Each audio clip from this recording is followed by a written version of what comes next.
FGV. Thank you for joining us. Hope you enjoyed the conference so far. And hopefully you will have the second one as interesting as the first one. So the motivation behind many of the projects in the first panel and of running all these events is that there is an idea that terms of use of online platforms do infringe on human consumer and citizens' rights. And the purpose of this panel is to actually try to explore whether, how, and to what degree this is actually true. Indeed, there is no day that goes by without reading in the news that one major platform updated their terms of use and how that affects users' privacy, and the most common reaction is that people don't like it. And so what we're trying to do with this panel is to figure out how terms of use and human rights interact, if there is a tension between those two, and exactly how this is taking place online. So we have four speakers. We have Dennis Arcaniali, who is joining us from Internet Lab. Internet Lab is a think tank. You are the only man in the panel, so that's why I'm not pointing out.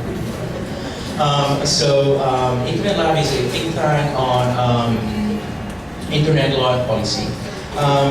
We have Katarzyna Srini, I don't know if I'm pronouncing it right, who is joining us from European Digital Rights, which is a network of civil society and digital rights advocacy groups in Europe. It's the premier network on digital rights. She is also a founder of Panopticon, which is a constituent group of the European digital rights. We have Khadija Rodriguez, who is joining us from EFF, a well-known civil society and digital rights and advocacy group foundation based in the US. And we also have Laura Casca, who is coming from Article 19, an international human rights organization that focuses on freedom of expression mostly. So, with no further ado, I want to start with Dennis. You have the floor.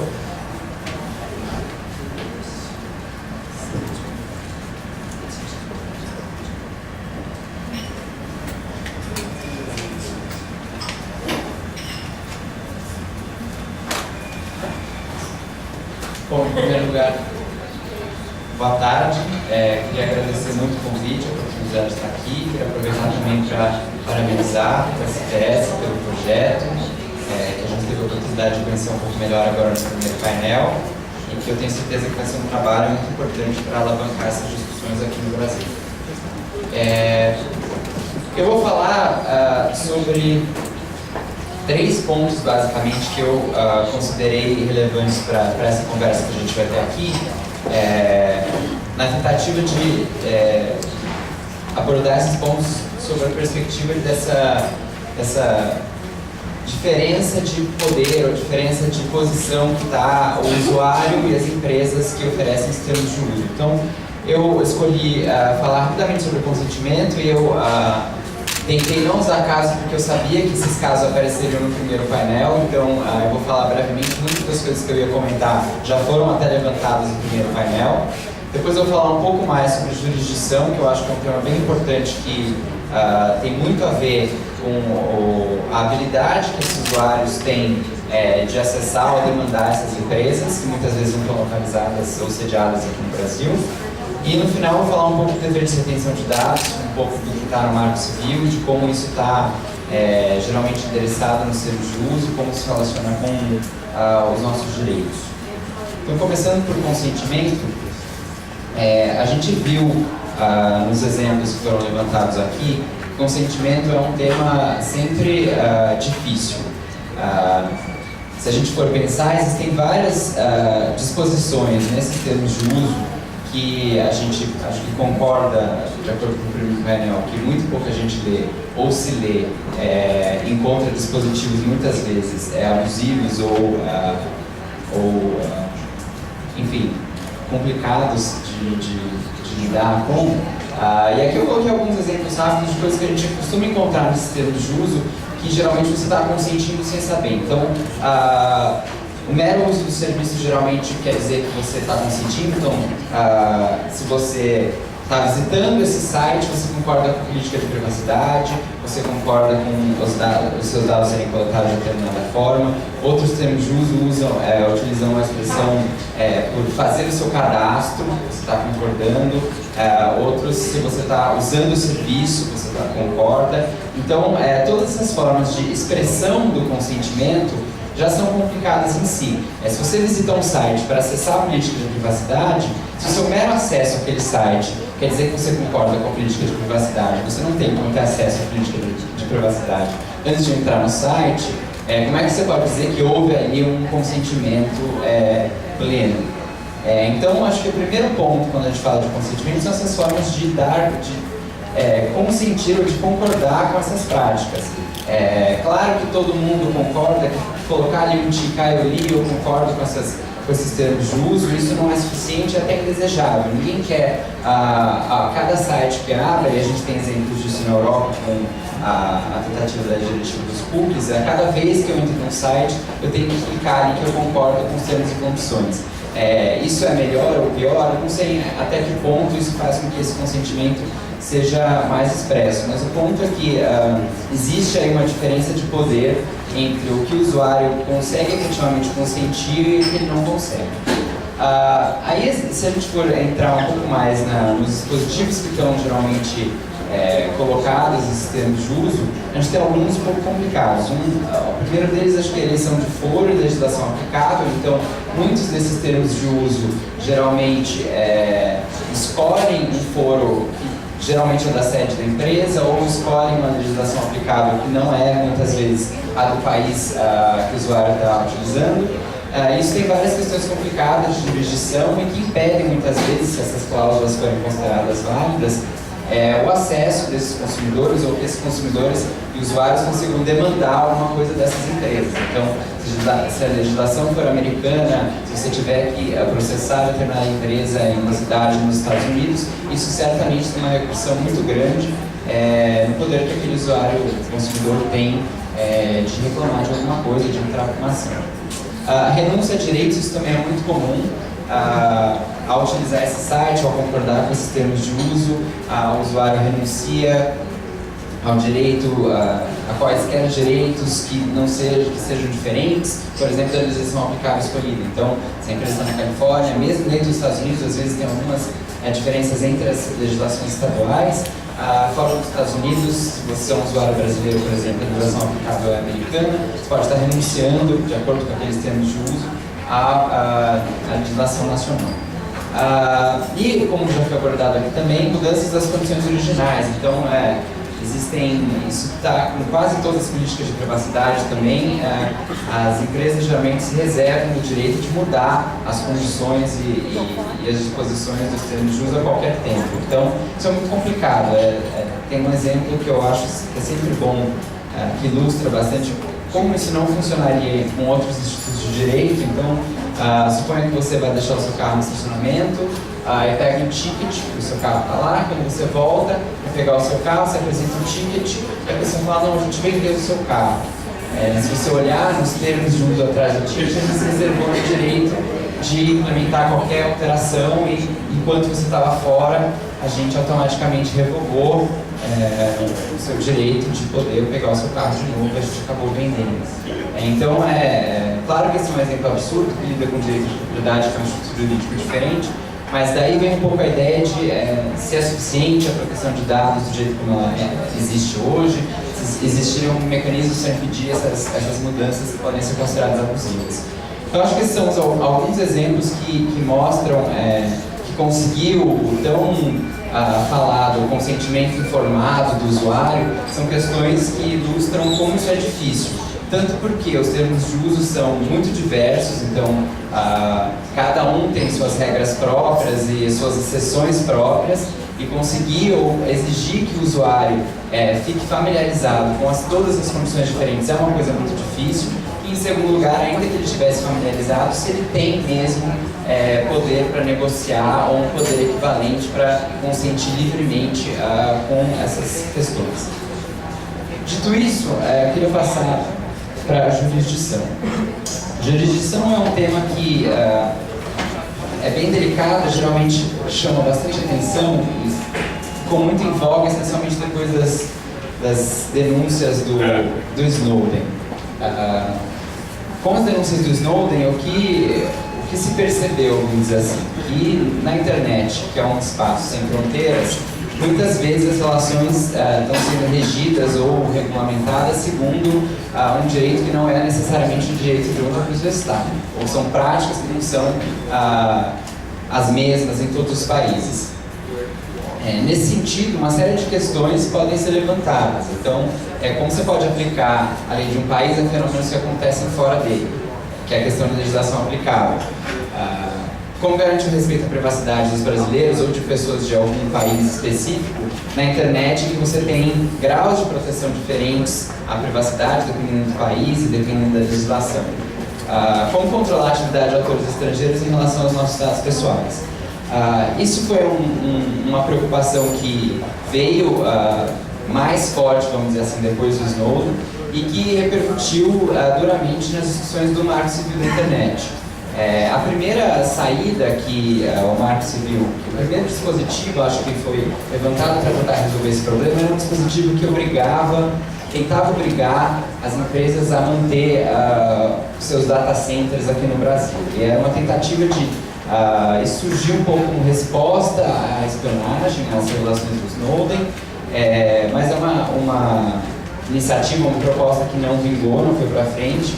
Muito felizmente, porque em primeiro lugar ela não resolvia em nada a questão da espionagem, então os dados ficarem hospedados aqui no Brasil necessariamente, isso não tinha a ver com impedir que os dados transitassem pela internet, até porque eles têm que transitar. Se você está trocando e-mail com alguém da Austrália, por exemplo, os dados têm que sair do Brasil.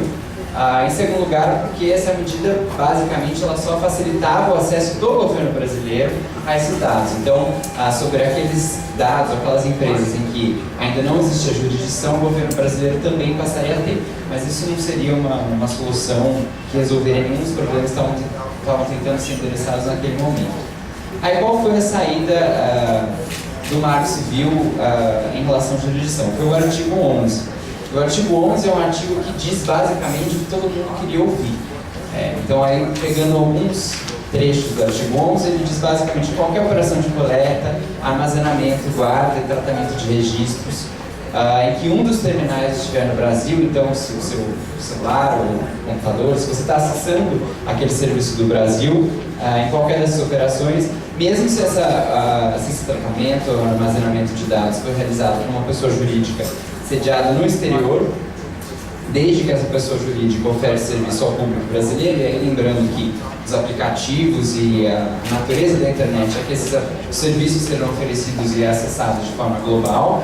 Então é basicamente para tudo o que os brasileiros têm acesso, o que se aplica é a legislação brasileira. Então, em tese, o que você está dizendo é que isso anula todas as cláusulas de eleição de foro que não só de eleição de foro, mas escolhas de legislação aplicável que digam que a legislação brasileira não é aplicável, porque tem uma previsão legal dizendo que se aplica a lei brasileira, mas isso acontece basicamente na teoria. Então, esse dispositivo, o que ele significa na prática?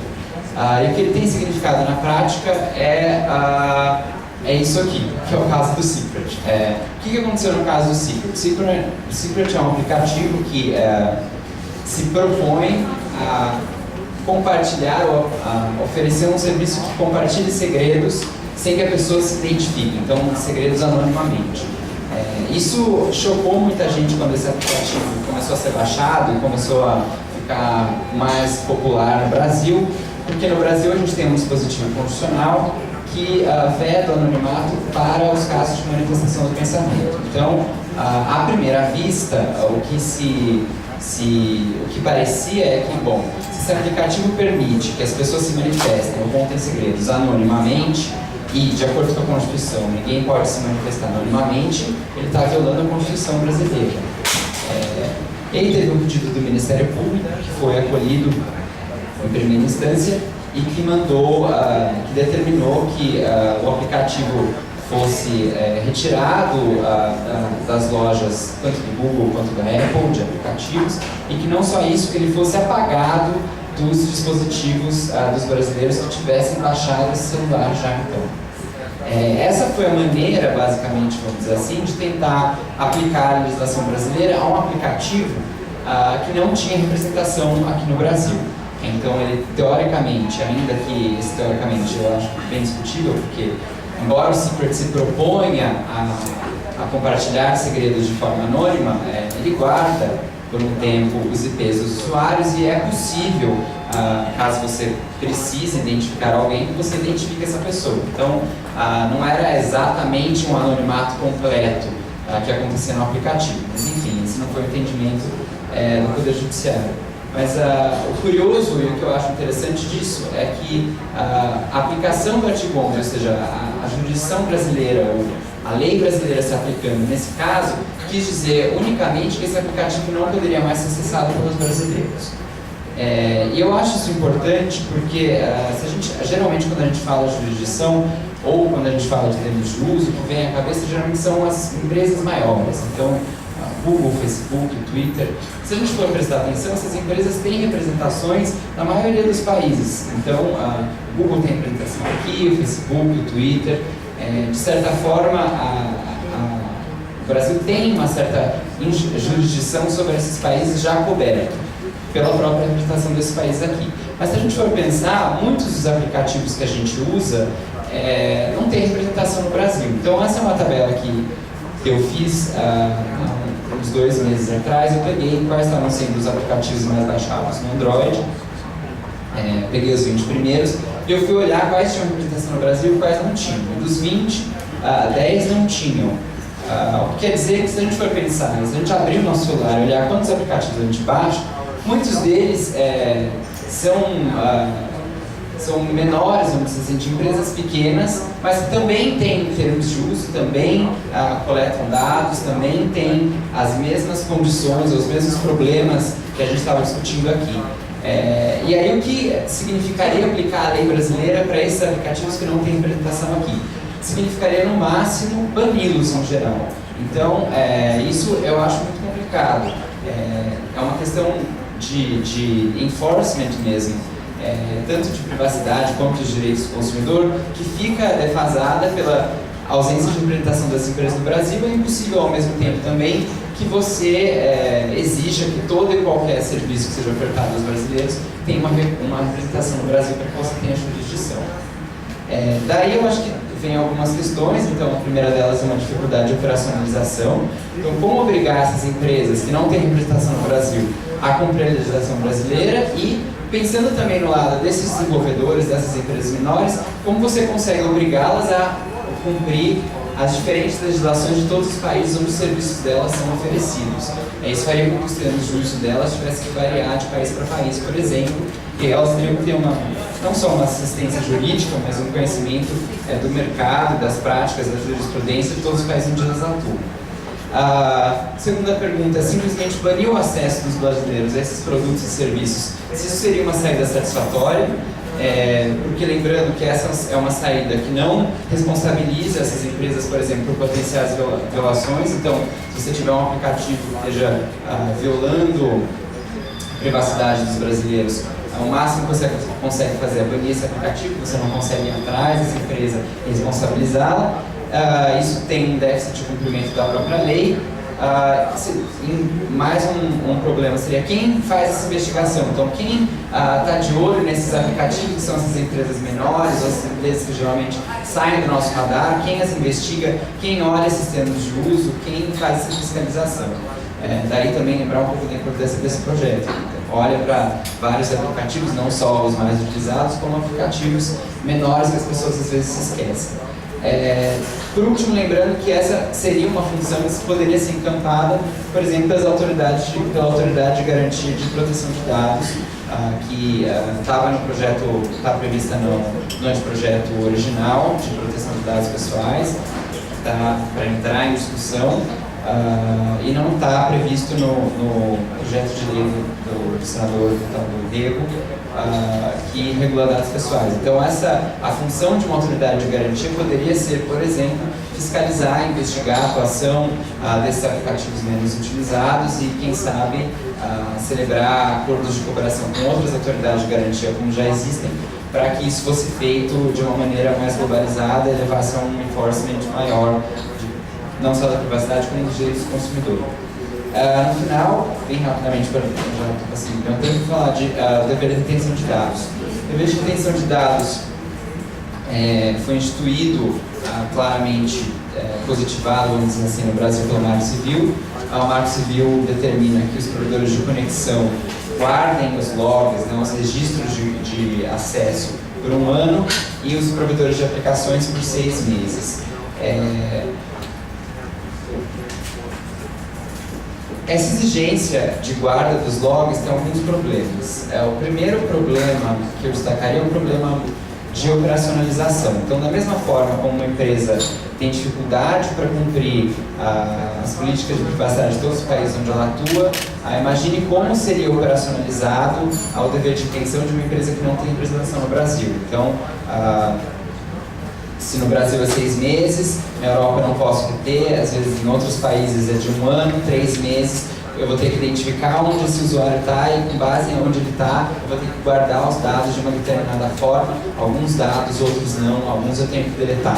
Então isso já gera uma dificuldade de operacionalização complicada.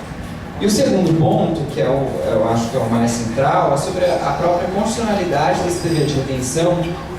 Na Europa, essa discussão já foi emplacada e a Corte decidiu pela inconstitucionalidade ou pela ilegalidade de um dever de retenção, especialmente pensando em uma realidade de internet das coisas, em que daqui a muito pouco tempo a sua geladeira vai saber não só o que tem dentro da sua geladeira, os seus hábitos de consumo, quanto você consome de leite, por exemplo, por mês, ou quantas vezes você abriu a geladeira durante a noite, quando você estava em casa, etc. Todos esses novos dispositivos que vão guardar informações bastante sensíveis sobre você, o volume desses dados, todos esses dispositivos, esses dados vão ter que ser guardados por 6 meses. Até que ponto a guarda desses dados não faz com que esses bancos de dados sejam exponham muito os consumidores a abusos ou a falhas de segurança que acabem tendo resultados indesejáveis. Então, se a gente for fazer um exercício bem rápido,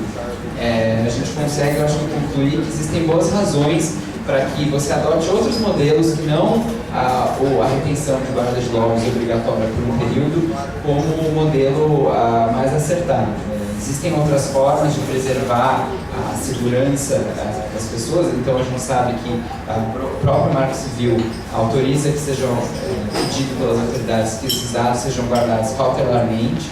Depois, caso seja necessário, com uma ordem judicial, você consegue o acesso a esses dados. Então, a partir do momento que existe aí sim um indício ou uma suspeita de que alguma coisa esteja sendo feita de errado ou tem alguma irregularidade, você pode pedir para que os dados comecem a ser guardados. Mas como é que fica a presunção de inocência? Como é que fica a proporcionalidade se os dados de todo mundo, a todo tempo, tiverem que ser guardados, tiverem que ser confiados a essas empresas que a gente tem visto aqui, adotam políticas de privacidade, termos de uso, cada uma de um jeito, lidam com esses dados, cada uma de uma forma, armazenam esses dados, cada uma em um nível de segurança diferente. Então, isso certamente expõe os usuários, os consumidores a abuso ou a riscos indesejáveis. Bom, eram esses pontos que eu queria colocar para a gente começar a discutir um pouco essa diferença de poder entre usuários e empresas ou aplicativos, vamos dizer assim. Então, obrigado, à sua disposição para ouvir.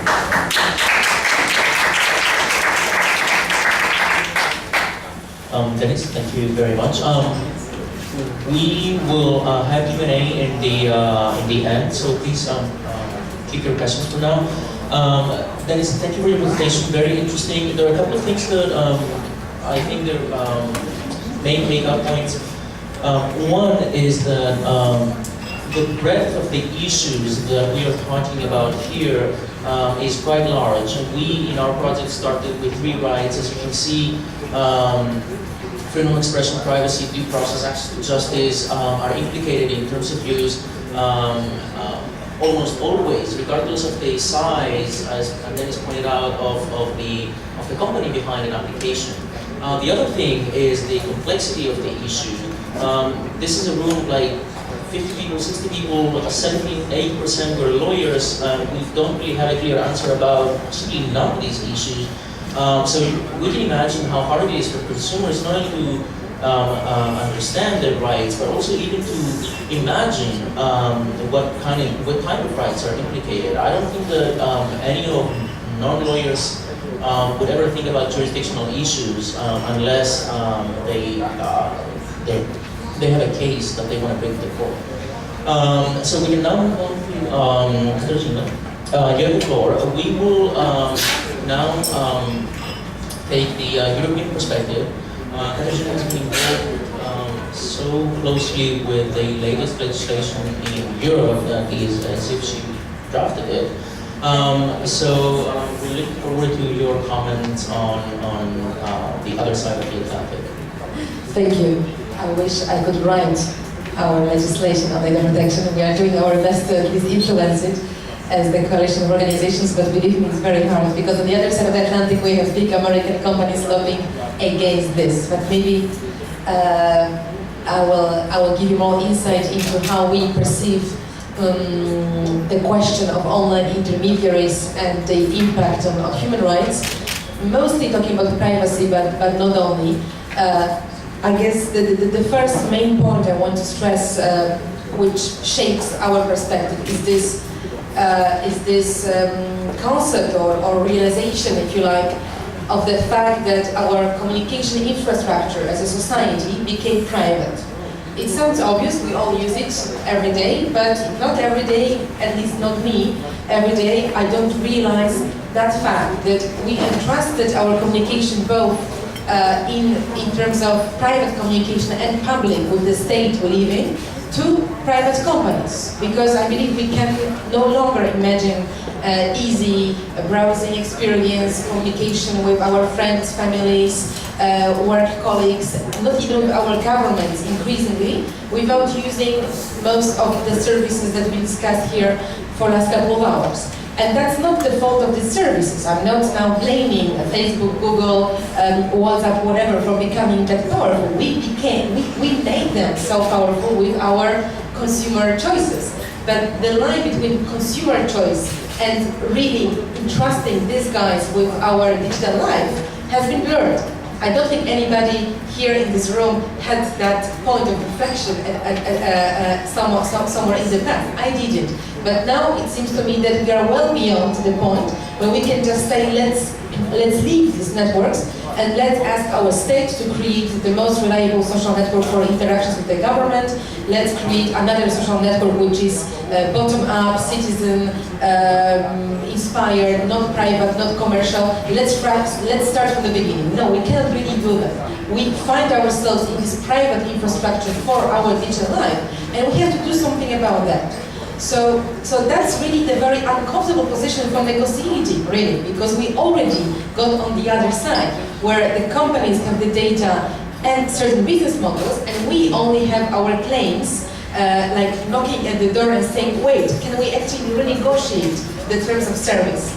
That's not fun, and maybe that's why in Europe we perceive that state has to come in this conversation on our side mostly and say, okay, dear Facebook, dear Google, dear whatever, we have to talk seriously about your role, because it's no longer just a service. You are not selling shoes that somebody can buy in a shop next door. No, you are providing infrastructure that is not easily replaceable.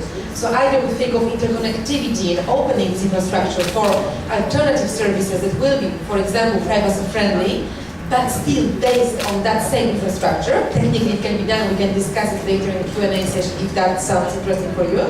Or we are sorry, regulate you more and limit or change or force you to change your business models.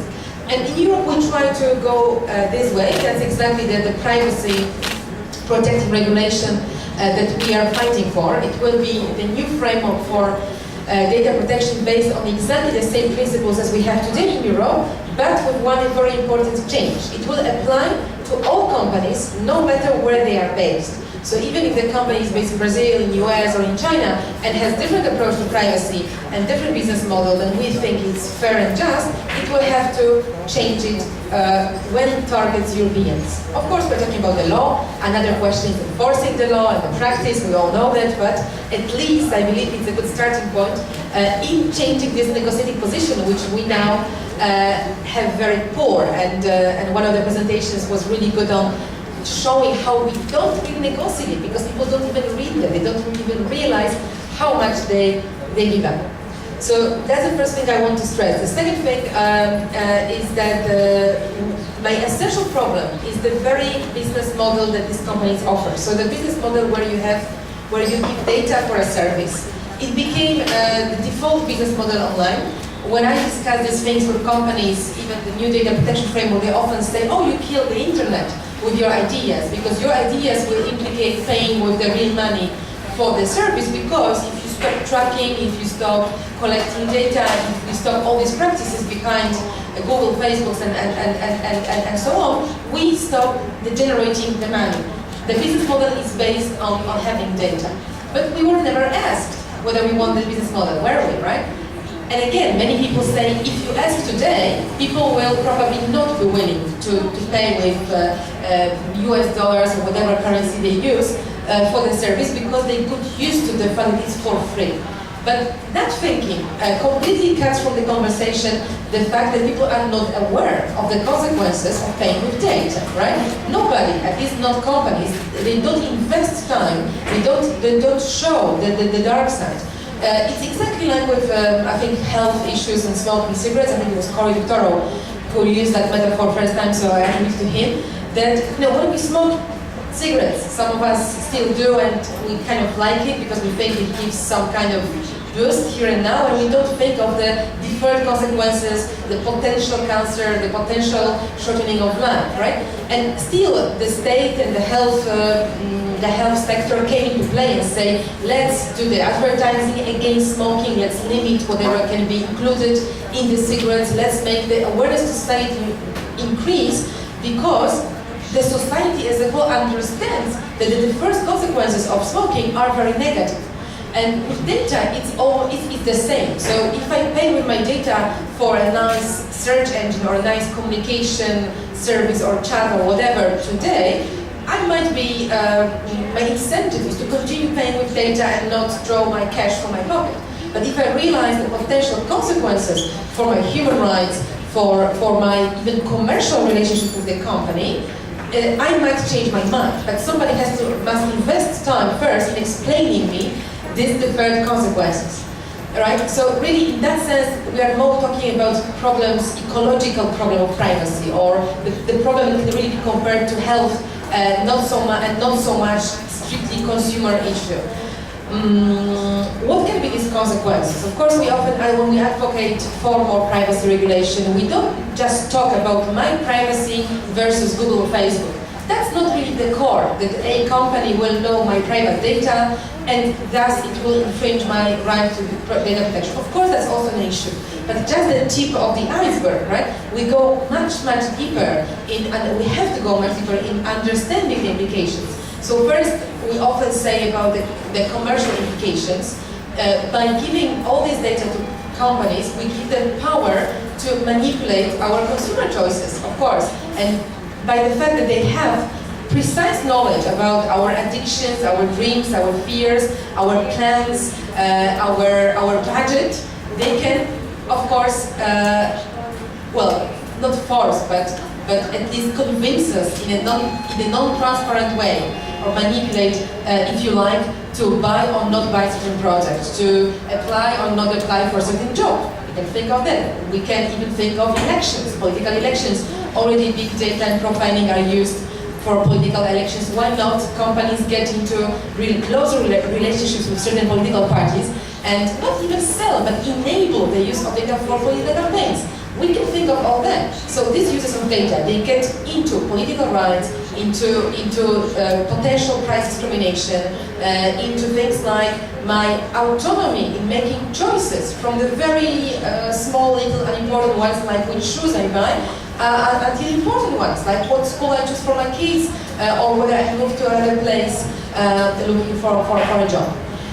But back to human rights as such, we already heard from Dennis good analysis of them.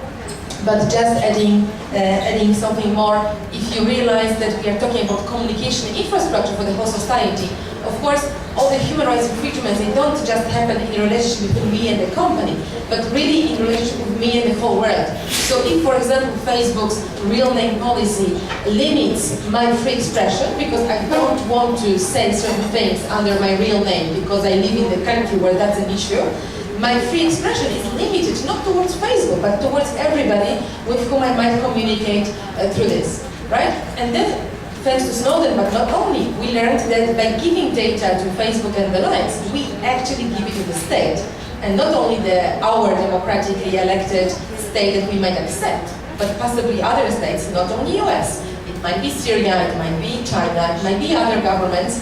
And in Poland, we even had this discussion with Syrian activists at some point who came to actually discuss privacy online, and they shared with us a lot of very troubling experience related to Facebook use in Syria. So all these things, now we see them, and it's no longer a conversation about me versus company. No, it's a conversation about my human rights versus the whole society, including the oppressive governments that might use the data for many, many purposes. My last point, of course, is the response, and I already told you that in Europe, our natural response to this is to regulate, because we still believe in regulation.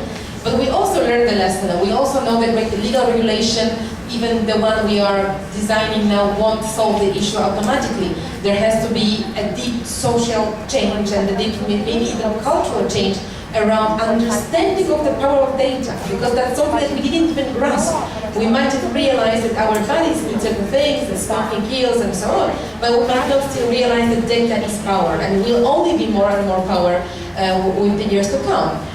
So that change can be, I believe, enabled by civil society organizations, and the project that we had looked at in the first session are exactly the kind of project I would like to see more and more coming to make that change from the bottom. With one reservation, we should not allow, and I'm saying this because I saw the title of the next panel, the corporate social responsibility, we should not allow the companies to come in the conversation and say, we will do this for you. Trust us, we will find the solution ourselves. We don't need state here. In this conversation, it's enough when the companies become more responsible. It's too important. It's like with ecology or health. We never rely exclusively on companies' self-regulation on CSR. Yes, they might apply these policies on the top of what we see as legal safeguards. So we really have to fight for legal safeguards, especially in Brazil, when, from what I heard, there is no legal framework as such. That should be the major fight now, and only the CSR can be seen as another layer of responsibility, but not the replacement for the laws that protect citizens. Excellent. Thank you, Regina, very much. There was a crisp delineation of the consumer side of things. I particularly liked the fact that you highlighted how many of those issues go beyond the particular clauses in terms of views or particular problems, and some of them border to the philosophical side of what we understand on privacy, about privacy, and what we want as a society and as people from the companies or from our economic transactions when it comes to certain human rights. So many of those issues can be very specific when it comes to terms of use, but they can also be very broad because we need to understand the context in which those issues arise. So your presentation was helpful in that direction. We can now move on to Anna, if you're ready, who again is joining us from Article 19, and we will use this one. Oh, okay. And we now turn our attention to freedom of expression.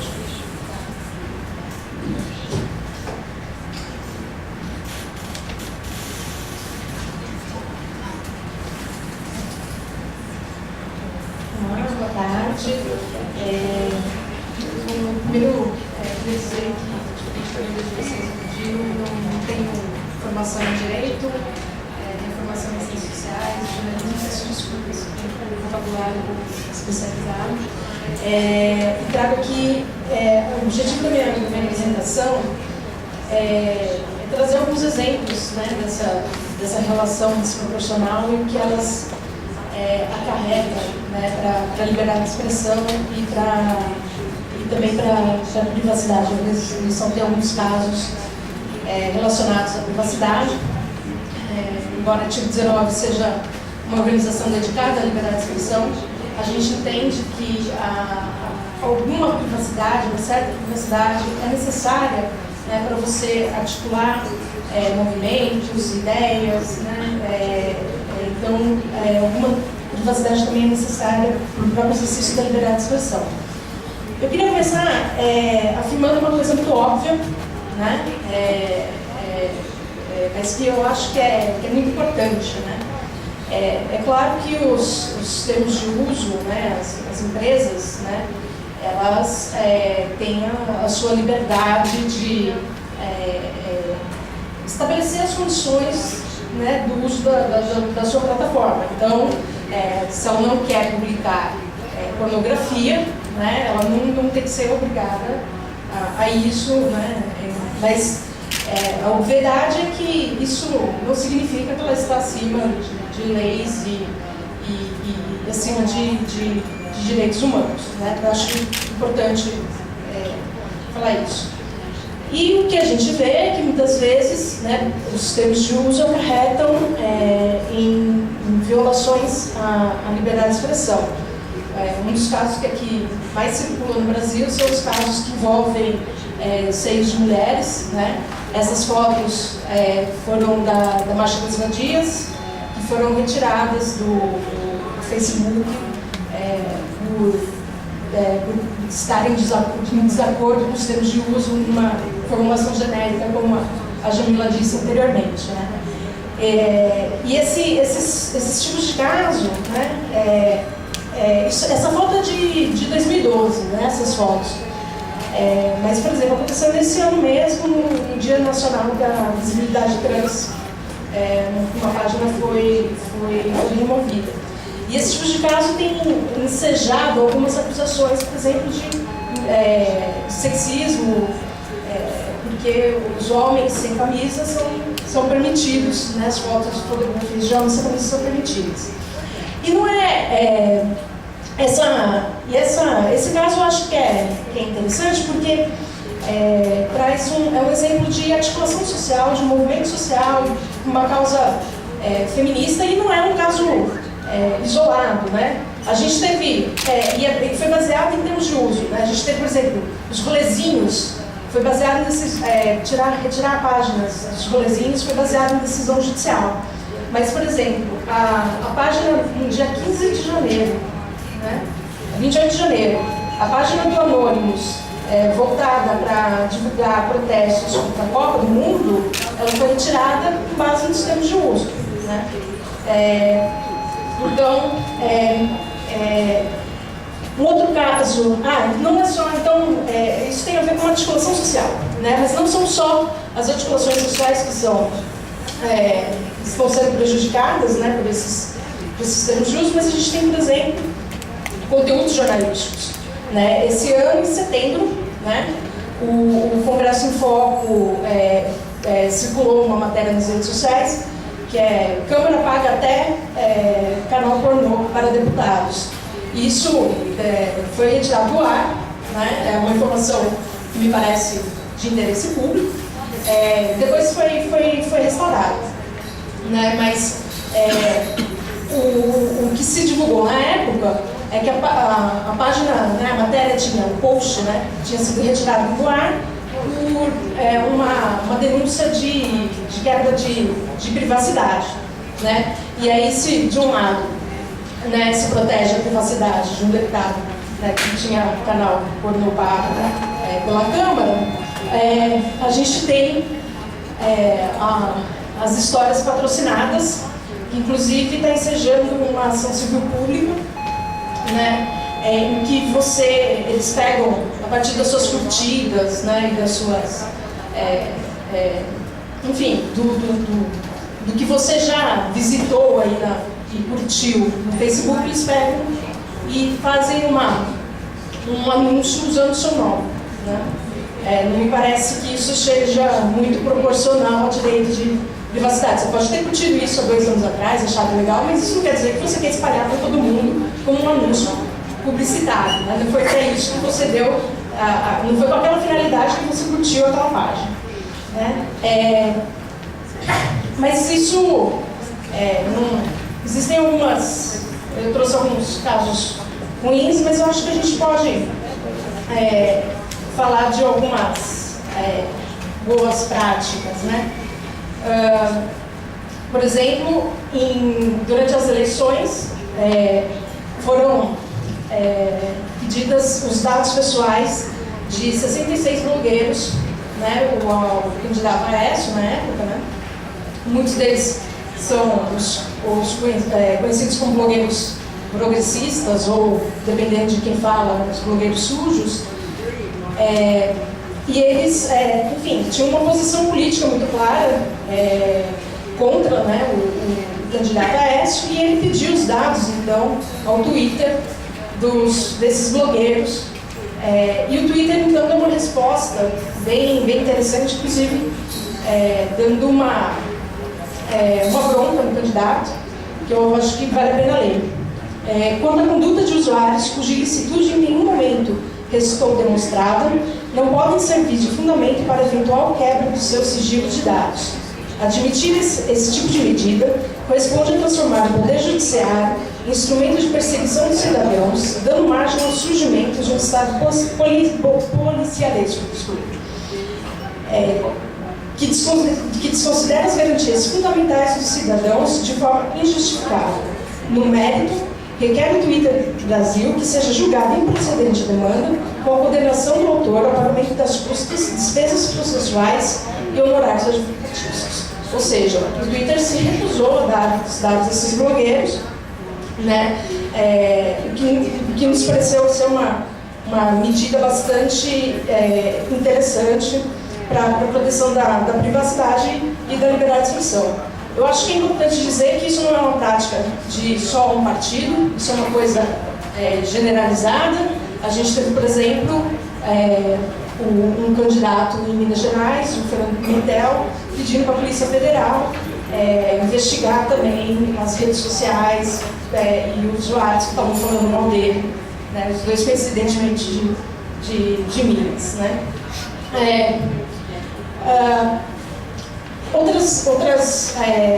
Outra boa prática seria, né, se a gente tivesse, ter uma lei de proteção de dados pessoais no Brasil. A gente já tem algumas garantias, né, aprovadas no Marco Civil da Internet, mas eu acho que não é suficiente para cobrir todas as demandas e necessidades de proteção à privacidade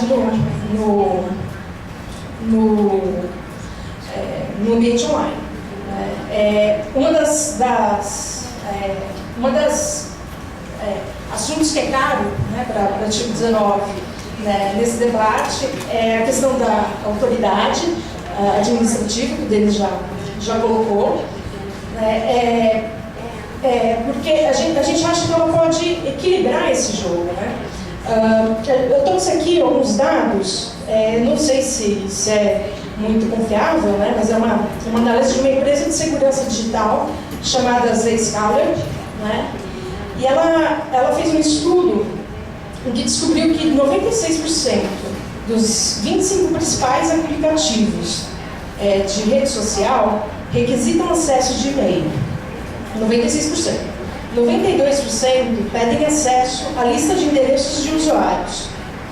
E 84% perguntam sua localização física. Então, ou seja, muita requisição de dados o tempo todo e muitas vezes desproporcional ao serviço que presta, né? Então, às vezes um aplicativo, né, de de condições climáticas, né? Por que ele precisa ter acesso à sua câmera do celular? Por que ele precisa ter acesso ao seu SMS? Né? Mas, por exemplo, a gente entende por que ele precisa ter acesso à sua localização. Aí me parece plausível. Então, seria interessante que a coleta de dados fosse proporcional ao serviço prestado. Né? E para isso a gente precisa de algum parâmetro ou algum órgão, né, para julgar o que é proporcional ao serviço prestado. E aí nos parece que uma autoridade administrativa parece ser interessante para isso. Né? E nesse sentido tem uma iniciativa, que isso é uma coisa que a gente tem que estudar mais. A artigo 19, ela está ainda, a gente tem um posicionamento muito claro sobre a responsabilidade de intermediários, mas a gente ainda vai estar discutindo internamente a questão dos termos de uso.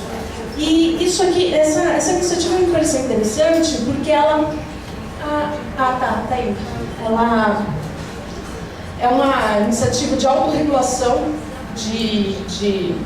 é interessante para ser estudada, não estou apoiando a iniciativa em si.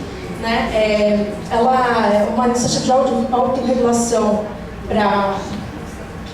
Tem que aceitar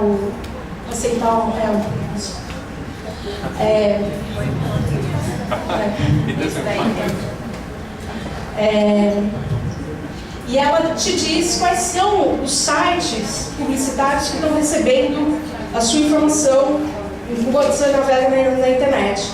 Então, te dá alguma margem de você conhecer, né, quem recebe as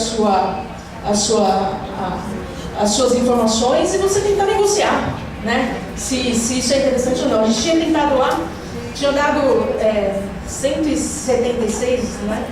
Então, 176 empresas estão, nesse exato momento, recebendo os cookies de navegação daqui da FGV. Né? E, enfim, é uma forma do usuário ter um maior controle de quem está recebendo suas informações. Se você quer, de repente, acionar aquela empresa para que não colete seus dados, enfim, abre uma porta, uma possibilidade de negociação. Fica como uma iniciativa a ser estudada, que nos pareceu interessante. Eu acho que... Bom, eu vou ficar por aqui e aberto ao debate.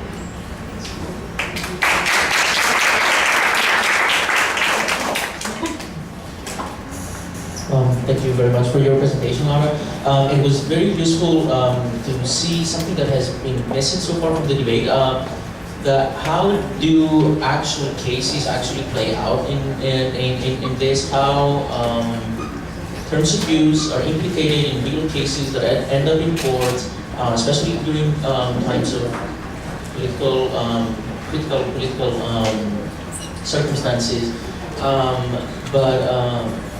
Also, again, the breadth of the issues that is implicated, even Article 19, which focuses on freedom of expression. It's almost impossible to isolate these issues when it comes to online platforms, because essentially many of the activities and many of the terms of use contracts that people have to accept include bulk conditions that people are just basically forced to accept, even though that may not be justified by the actual practice of the application. We turn now to the last speaker, Cadizo from EFF. Are you ready?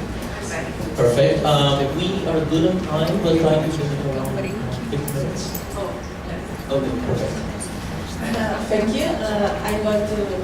Well, we were talking today about the term of services, and I decided to focus my presentation on two topics. One on the debate that are around real name policy that are part of the term of services, and the other one is about due process before disclosure, the identity of anonymous speaker. So, I don't know if you're aware of these 9 words debates about the use of a very popular social network Facebook that compel their internet users to provide their real names and information. This discussion put on the debate what limits should be imposed or what limits the provider can impose on the identity. Although sovereign numbers of internet users have experienced account deactivation for failing to comply with this policy, for instance using pseudonymous accounts. Those that are in favor of real name policy on social platforms have presented a number of arguments. They say that real names improve user behavior and create a more civil engagement. They said that real names help prevent against stalking and harassment by making it easier to go after the offender. That real names make users accountable for their actions.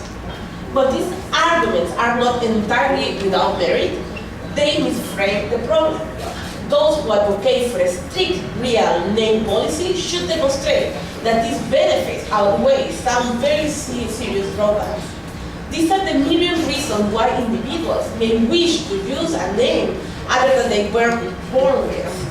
For instance, one of the basic ones, internet culture, has long always discouraged by default use pseudonymous accounts. My handler, my nickname, my Twitter account, pseudonymous that may or may not be tied to a person's offline identity.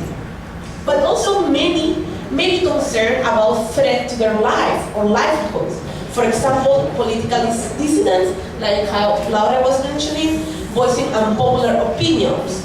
They may wish to prevent discrimination, or they may use a name that's easier to pronounce or spell in a given country. Pseudonymous can enable people to access information, social services, and gain entry to communities while maintaining safety. This is especially true online, where individuals from distributed or marginalized groups can find community, spread awareness of issues they face, and seek for information. Pseudonymous can enable people to access information, social services, and gain entry to communities while maintaining safety. This is the person, for instance, examples. The person seeking mental health support from online platforms. There are reasons that support groups always call anonymous. Anonymous, alcoholic anonymous. I don't know how to say it in English. Alcohólicos Anónimos in Castellano. The medical patient seeking advice from other patients in coping with a chronic disease, whether cancer or sexually transmitted infection. There are many groups, even women, for instance. There are statistics that say that those who use a name that is more feminine sounding will have more harassments than those that men, or women may be discriminated seriously in spaces of fora where gender is the key issue. There are also LGBT people, especially the teenagers who experience bullying online. And we can give many other examples. For instance, especially victims abuse, those victims who are survivors of domestic abuse, most often women and children, who need also to use pseudonymous so they are not tracked by those who are trying to abuse them. So we can go on with many examples of why pseudonymity is crucial, not only for free expression, but also for privacy and for both. We have always advocated pressuring companies like Facebook and Google who will just change their privacy policy and eliminate the real name policy on Google+, but Facebook haven't done so yet. And we are advocating for that change very strongly in the United States. While we understand that probably they won't change their policy immediately, we are also asking them to do taking certain steps.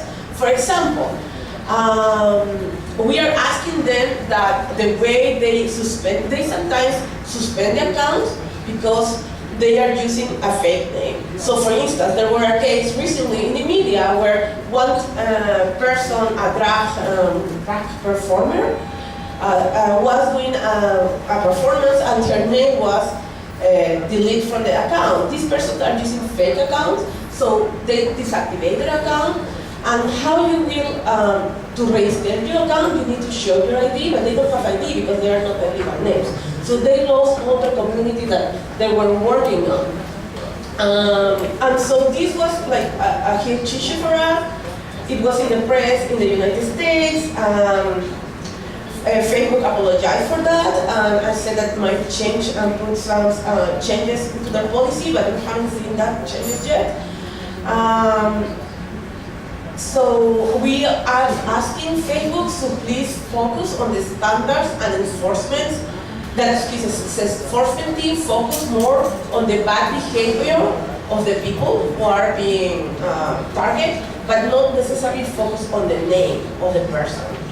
But we understand that this won't solve the problem. The real problem is that company will not stop requiring verification of names. And that means that unless Facebook commit to really review each of the accounts that are reported, trans people who will never have an ID will be able to recover their account. And that is a real problem for them. But there are many people who are in that situation, not only them. For instance, if I am an immigrant in the US that is illegal and I'm using a Facebook account, I won't put my real name, probably because I don't want to be tracked down, because I'm illegal, undocumented immigrant, of course. And so if they lose their account, because they will not be able to recover. Are many other examples on these kind of things. And the big problem on this issue is the mechanism of how these mechanisms work. Many of the ways these accounts are reported is based on people who are reporting that these are failing to comply with the policy. And this is a huge problem because what it means is that when they are targeting LGBTQ people, means that they are really discriminating them, and so they can lose their account. So there are real human rights implications of this policy, and we think that the real name policy should be repealed, even although we are giving suggestions to at least improve the situation in the meantime. The other concern that is really a problem for us, that we see a lot, is about the disclosure of identity of anonymous speakers. So Cassius explained very well that we are entrusting all our data to intermediaries. And intermediaries are in a well position to actually be able to identify who is the anonymous speaker. So it's important not only to have safeguards in the chain of services, but we need this law to make clear that only the judicial system are best suited to balance citizen rights on anonymous expression when there is a need to provide a mechanism for redress wrong.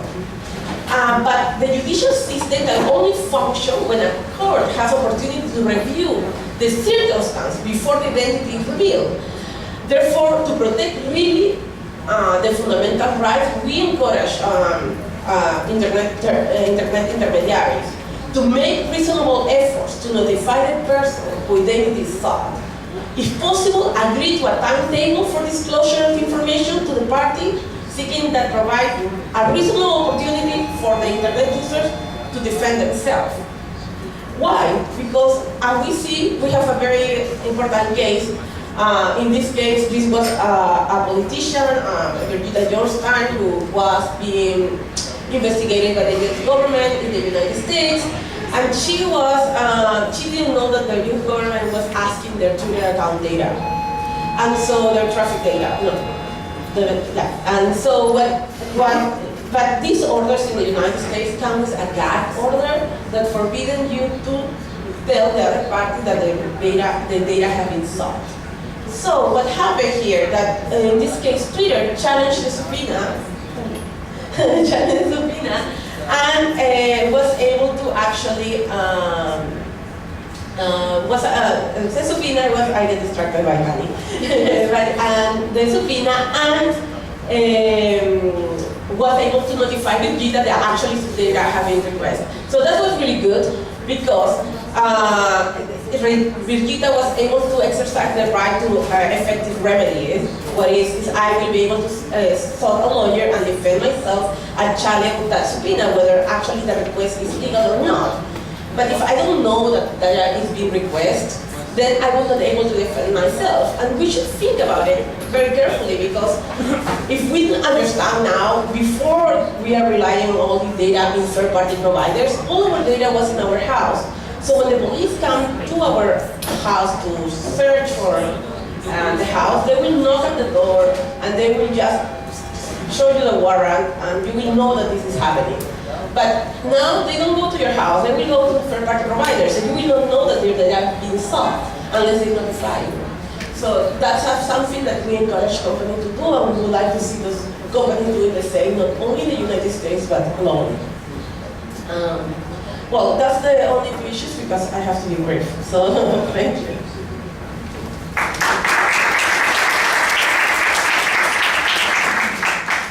Thank you very much. We do have time for questions.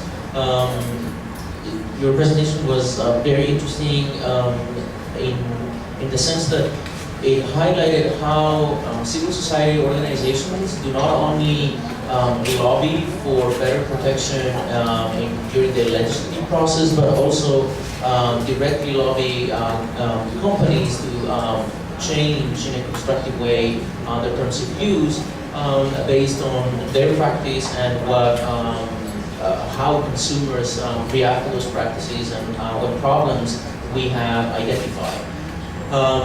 So before we go to Q&A, we have about 15 minutes for Q&A. We would like to play 2 videos for you from speakers that could not be with us. The first one is from Pedro Ekman, who is an executive coordinator at Intervoces, and he will talk about how Marco Civil, the framework for civil rights here in Brazil, may affect the policies of certain online platforms in Brazil.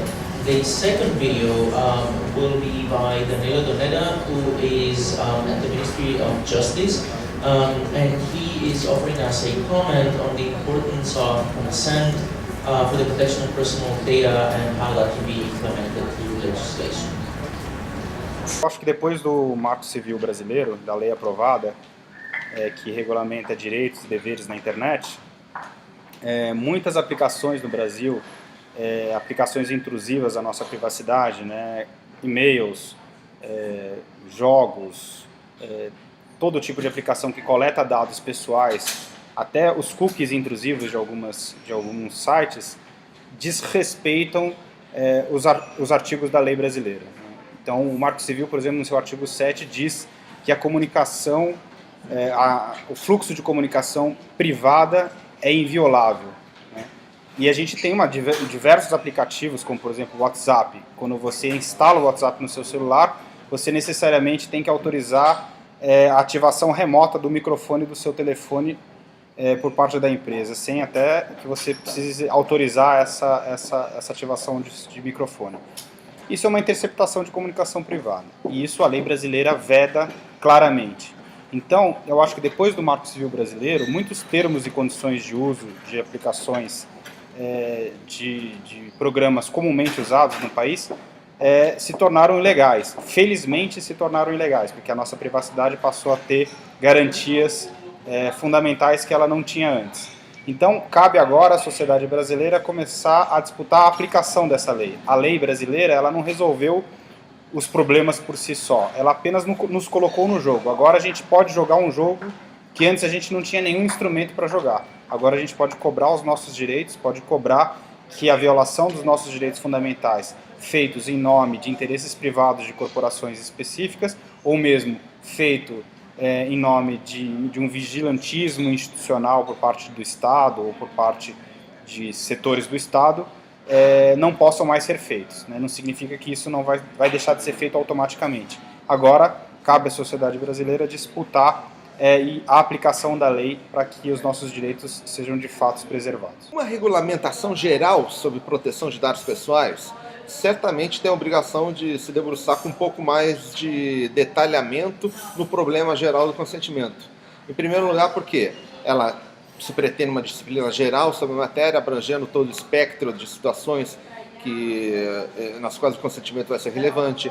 Esse consentimento vai interessar não somente para situações que ocorram na internet, mas em qualquer situação perante o poder público, perante o setor privado, dentro e fora da internet. Isso é, esse consentimento, numa regra geral de proteção de dados, tem que ser apto a se adaptar a um rol, a um conjunto maior e mais variado de situações.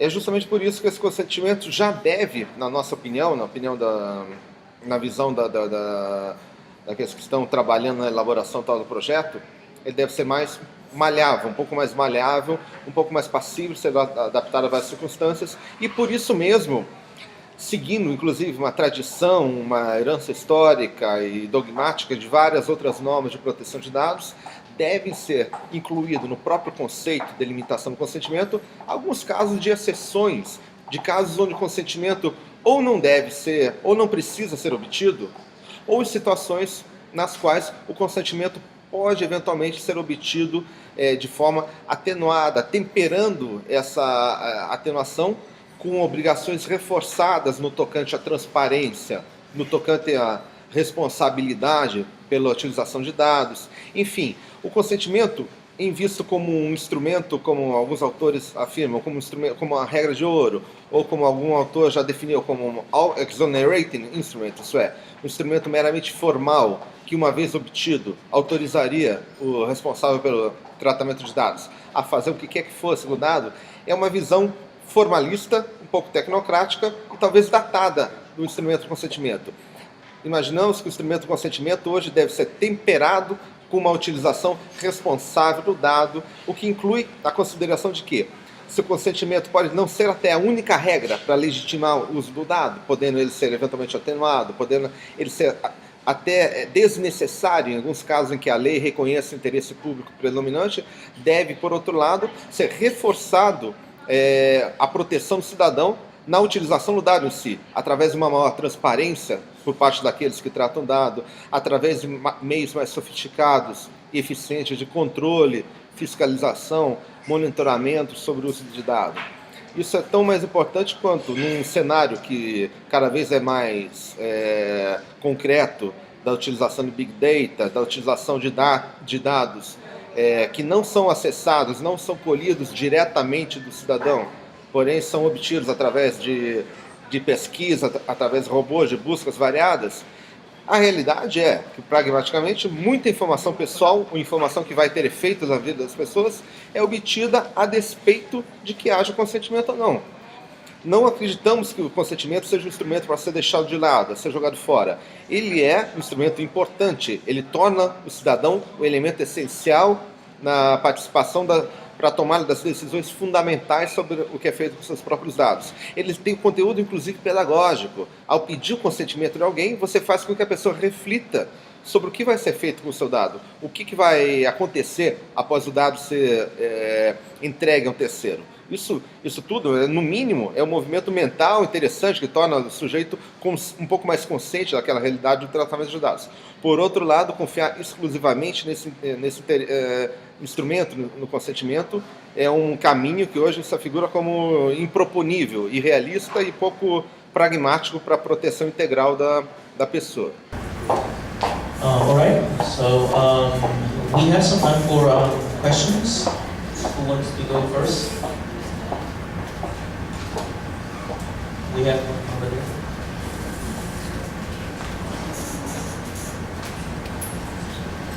I think, can you hear me? Yes. One of the connecting threads here was the issue of either anonymity or wish for the users not to be identified by certain parties.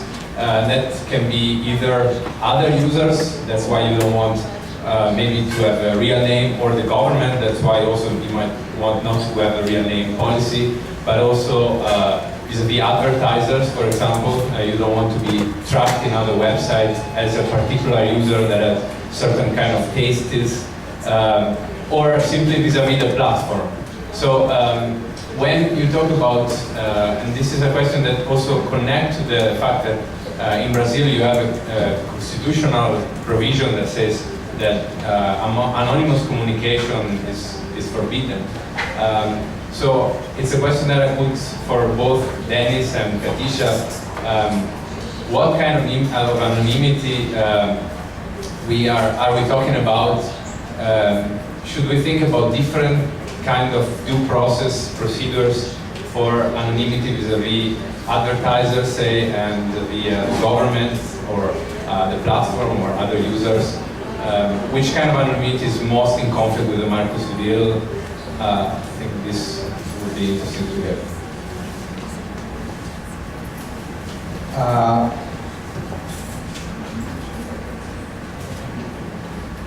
Vou responder em português, então. Você está com a... Pode entender. Bom, em relação à proibição do anonimato da Constituição Federal, isso é uma coisa que recorrentemente é invocada nessas discussões e que eu acho que é importante fazer a distinção mesmo. O que a Constituição Federal proíbe é o anonimato nos casos de manifestação do pensamento. Então, a intenção do Constituinte era deixar uma via ou uma maneira de identificar ou de responsabilizar alguém por alguma opinião que tenha sido veiculada. Em primeiro lugar, eu acho que é importante lembrar que isso não elimina a possibilidade de uso de um pseudônimo. Então, o pseudônimo é totalmente compatível com essa vedação constitucional. Isso se aplica muito aos casos de internet. Então, o fato de uma pessoa estar usando um perfil falso ou ela está conectada, por exemplo, em um aplicativo que mascara teoricamente quem ela é, isso não está eliminando a possibilidade de identificação eventual daquela pessoa. Está só, de alguma forma, possibilitando que aquela pessoa se manifeste de uma outra forma. Mas se ela precisar ser responsabilizada, ela pode. E isso está respeitando a racionalidade constitucional. Então, esse é o primeiro ponto que eu acho que tem que ser esclarecido. O segundo ponto é que essa vedação vale para os casos de manifestação de pensamento, como eu disse. Então, a navegação anônima, por exemplo, ela é plenamente compatível com a Constituição Federal. A Constituição não veda que você navegue anonimamente pela internet, porque ela não exige que todas as pessoas que estejam conectadas à internet possam ser identificadas sempre. Só nos casos em que essas pessoas se manifestarem é que tem que existir um liame que possa eventualmente garantir uma responsabilização. Mas esse é um dispositivo muito mal interpretado, que sempre vem à tona e é usado para várias coisas, dentre elas criminalizar a ideia de navegação anônima ou as próprias ferramentas como o Tor de navegação anônima. Yeah,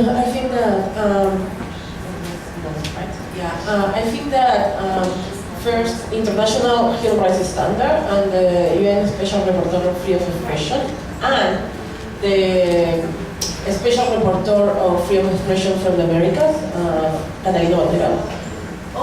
All of them have issued reports making the anonymity is crucial to exercise your right to free expression. And this is the way like international human rights law has developed. So it's sad to learn that even if you have a provision, which is a narrow provision for forbidding anonymity in the Constitution, as I understand, is a small one. But I think that might not be incompatible or compatible with international human rights standards. It's a long bringing case to the Inter-American system, for example. And it's the way you have to exercise your rights. So you need it. It doesn't mean that everyone has to be anonymous. First, nobody is really anonymous because, as you see, it's very easy to leave digital footprints of each step I do online. So I connect online and I leave a lot of my metadata, who communicate with who, for how long, but also each click I do on each site I left. So really, the police and the company have a lot of information about my digital life online. So these tools are just protecting your information from probably misuse, and it's a way of exercising your rights.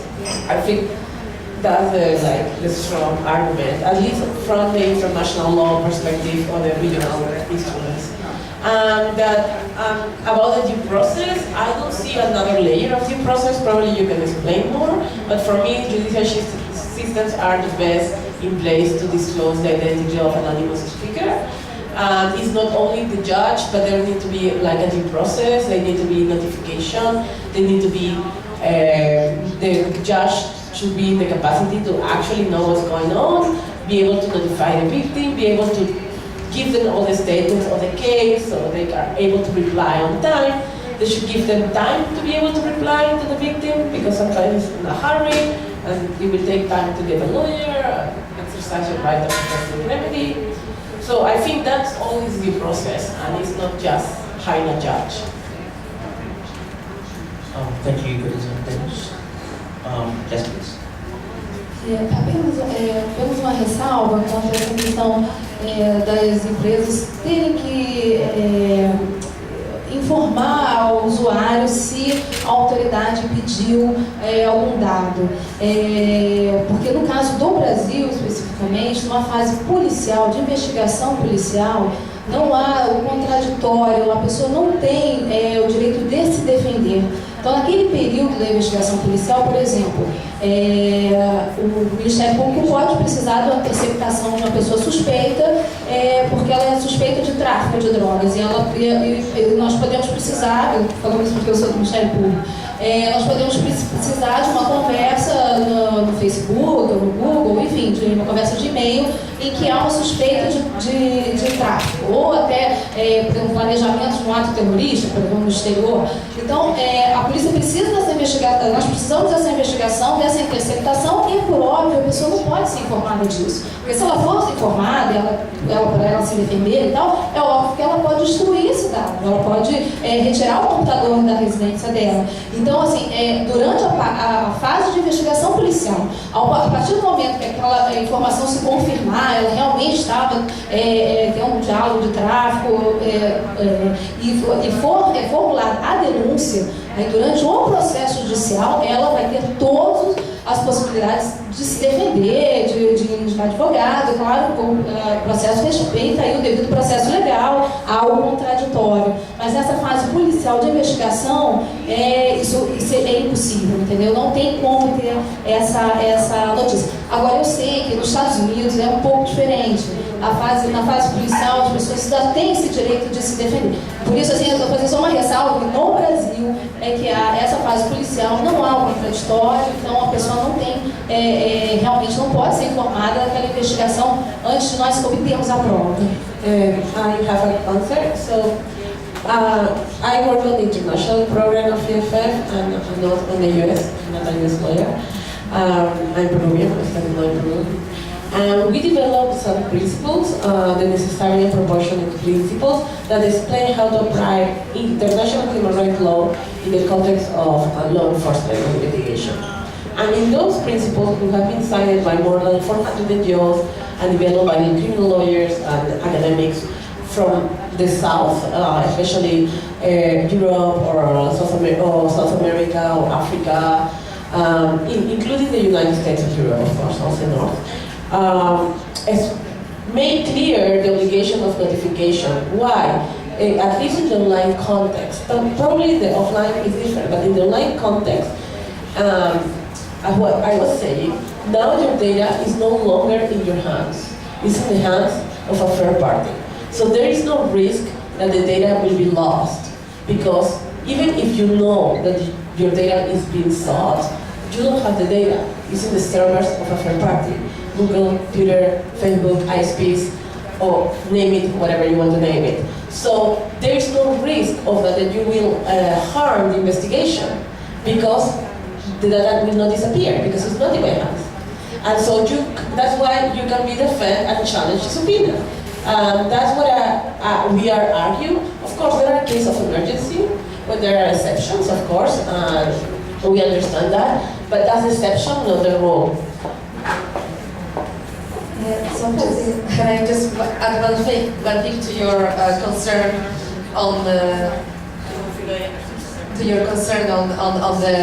notification? At least in Europe, of course we discuss this angle.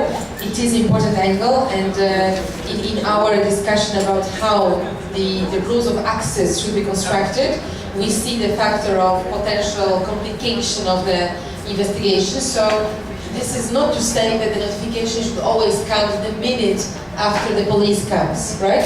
So you construct the law in different layers, and if you have, if the case is pending, you probably will not, at least not in Europe, you will not notify immediately, you will notify as soon as the proceedings, like the material is collected, for example, right? So in the case of espionage cases, the deferral might even be for a couple of years, because we can understand it's not about deleting data. That's not the concern. I understand the concern is about the complication of the case, because the person knows that she is under investigation, so can contact different. It's clear, of course. I mean, that's a valid concern, and our advocacy does not go against that.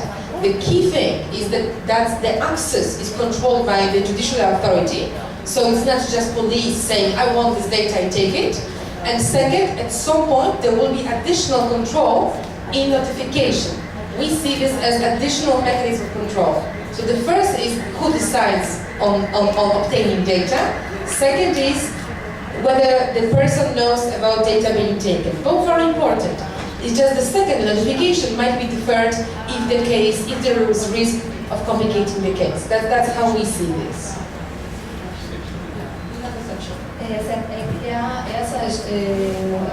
Para obter essa prova, necessariamente no Brasil, é princípio de decisão judicial. E quem faz esse pedido é o Ministério Público. Então há um controle, não é assim, a polícia que obteve aquela prova e tal. E essa questão mas os dados estão no servidor, então a prova está ali, não é? A pessoa pode saber, a prova não se perdeu. No caso do Brasil, não é só necessária a informação do servidor. Eu tenho que comprovar que essa prova estava no seu computador pessoal. Não basta só, a justiça não aceita, entendeu? Tem que ter um trabalho de perícia no seu computador, aquela prova tem que estar lá. Não me basta só uma informação do provedor de que você fez aquilo. Eu tenho que achar aquilo no seu computador para provar que realmente aquilo existiu. Porque a justiça parte do pressuposto que pode ter um erro, a empresa pode ter errado, enfim. Então eu tenho que efetivamente encontrar na sua residência, no seu computador, entendeu? Aquela prova. It's quite interesting how different jurisdictions approach this thing. If you promise to make it a short one, we have room for one more question. Or we can move directly to the coffee break. No, again, I didn't want to monopolize that. I just want to point out that this is precisely what I was talking about in saying different layers of due process. This is a different way in which due process operates. And when there are special emergency situations, then it might be postponed. This is one of the principles of human rights law. But I was thinking more in terms of, for example, with regard to advertisers.